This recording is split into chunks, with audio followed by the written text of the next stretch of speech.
certainly the United States, I mean, and I think we sometimes discount this because we live inside it, is by far the disproportionate actor in the global economy. It's very much so. 22% of global GDP, 3 to 4 times the size of any other economy. Exactly. And the importer of last resort, $2.2 trillion in imports in 2008. That's greater than the entire GDP of all but 4 other countries in the world. That's true. That's true. So the United States really does have a unique footprint in the course of global trade. Right. And that brings me to the last question, and that is, you have often been a critic of regional trade agreements and more bilaterals. And bilaterals. I was getting to the bilaterals. And, you know, the United States has certainly experimented with a number of bilaterals, pursued a number of bilaterals, but with very small economies. Very small, yeah. We are now talking about a bilateral with a very important economy, the Korean economy. Right. What are your views on that process? I think the U.S. is in a different position from an individual country like Korea or Singapore or Chile doing it, precisely because of the last point you were making, that we are so big, we're such a leader, that what we do has a systemic effect. I mean, nobody really in the end cares what Chile is doing. I hope the Chileans present, if any, forgive me for saying that. But the point is, it also gives you a freedom to do whatever you want in your own interest. So if I was thinking of specific countries like Korea, I mean, Korea is the largest so far among the ones we've transacted with. We still haven't consummated it, but still, it could happen any time. There, it seems to me that a country like Korea, for instance, is pushing into it on security grounds, because it has China on the one side, it has Japan on the other, North Korea to the north. It wants our embrace. I asked Lee Kuan Yew once, why Singapore, which is virtually open? You know, why is it actually going in for an FTA with U.S.? He said security. He said we're worried about, he said, look at what Japan did in Asia. He said, we are worried about the Chinese. We want a counterweight. We want a counterweight. Yeah. So this is just a precautionary behavior in case the Chinese, you know, do something melodramatic, as against just dramatic. And so these are the kinds of arguments. So it's the security and broader arguments which decide who's going to have a bilateral with you. So trade becomes a kind of instrument of foreign policy, as it were.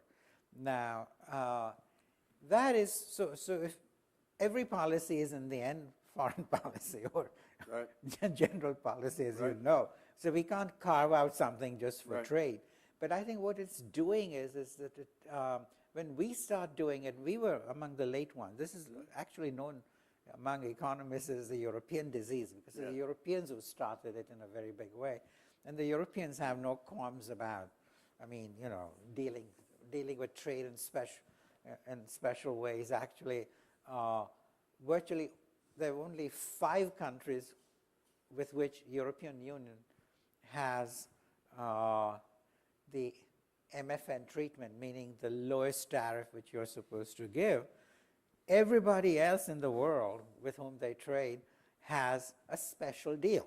So actually, the MFN is actually the LFN, the least favored nation clause, because everybody else is doing better than MFN clause. Now, so I mean, if I was writing on the European Union, I mean, you know, this would become, actually I told Pascal Lamy, he should who is French, as you know, and say it should be called the LFN. We are much better, much better on this. We've sort of followed suit, as it were. Partly it was because they were doing it, so we thought we would line up our own troops a little bit in international negotiations and so on. Though we should also keep in mind that the United States in the 1950s really led the way in unilateral trade concessions. Right. But it was part of our foreign policy. We didn't do it for trade. That's right. It was open to any country that would align itself with us against the Soviet Union. I know. And besides, remember, there is something to free trade. I would like to believe that the statesmen of the world read my writings and therefore free trade. If I was Jeffrey Sachs, I suppose I would say that. Right. But I belong to a generation where understated rather than overstated our successes. So anyway, so the people, rather even statesmen, they will actually more easily vote for free trade, which is a Darwinian process where our firms compete with other firms and so on. It's a Darwinian process where if you expect your firms to win, you're more likely to be for freer trade. If you expect your thing to lose, you're really not going to be. Now, I have this amateur sociological theory, which is that President Reagan and President Bush Jr., they both believed in America in a totally unnuanced way, that we could never possibly lose. Whereas Democrats are Stevensonian, too nuanced. They think you can lose. It's a matter of, you lose some, you gain some. So I think in that sense, these two guys were, with all the problems you have of managing your beliefs in the real world, were in fact more committed to freer trade than many Democrats are, temperamentally. And yet, Ronald Reagan's administration was probably the most protectionist. It was. In the post-war era. But this is why I covered the writer, because I think he basically, the dollar was overvalued. So the macroeconomics, which you often focus on, does matter. If you're overvalued and you're not therefore able to sell and you tend to buy too much, and the continuous bills coming up in Congress, clearly, which are protectionist, he was forced, the president was forced into not merely throwing crumbs at the protectionists, but actually whole loaves, as he is pointing out. He gave so much that in fact, de facto, he was very protectionist in effect. And until they changed the exchange rate with the Plaza Agreement, then the thing eased off in a very big way.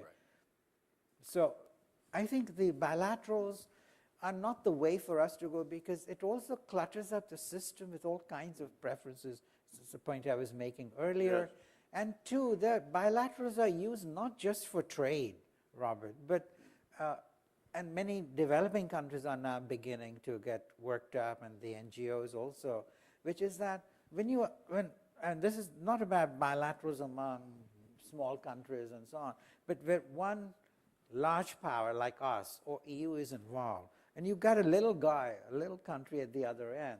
It's not just the trade which may be unevenly done, which doesn't matter to me because trade liberalization is good and unevenness is a political issue. But every lobby gets its finger in the pie and says you've got to do this, you've got to do that, and so on and so forth. If you look at the NAFTA agreement, for example, in my debates with Lori Wallach, she always brings this heavy thing, and I hope she'll get hernia from carrying it around. But it's probably a hollow volume, I think, which she brings just for effect. And a lot of it is special rules of origin, which go down by product, incidentally, not just industry, leading to a variety. Sometimes you're taking away with the left hand what you've given with the right hand. And nobody knows. It's so, only lawyers are paid to work through all that. Right. But more than that, there's so many trade unrelated issues. I'm not saying they're bad issues, but they're totally not related to trade. Anybody who's managed to lobby USTR gets his lick in.